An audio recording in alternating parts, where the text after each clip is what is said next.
here's a quick diag here. I'm looking off my lens. So truck's crank no start. And when it does crank start, shuts off.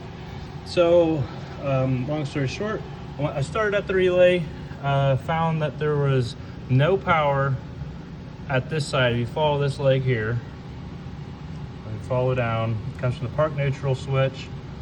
So I went ahead and traced up a little bit further. I started at the ignition E fuse. So if we go to ignition E fuse, that is hot while the key is on in the so let's turn the key on.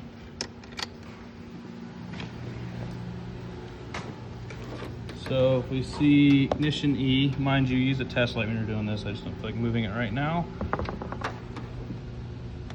Why is this thing off? There's ignition E. We got 5.4 volts. So basically there's a power voltage drop here. So let's trace back further. There's ignition E fuse. It comes from the ignition switch and is fed from ignition B fuse. Here, voltage is 12 volts. Here, let's check it together. This is 12 volts here. So we're gonna grab the test light, I have it in here. Hit the ground. So here's the ignition switch. There's our red wire. Good, nice 12 volts. We go to the pink wire, nice and dim.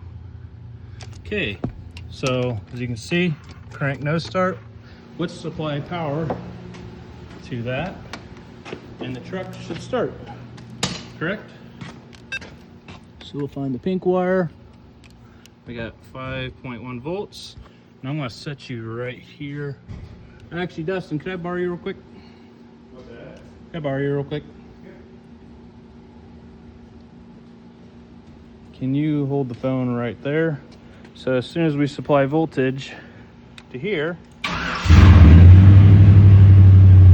let off, now it dies. Now we're dropped down back to 5.2 volts.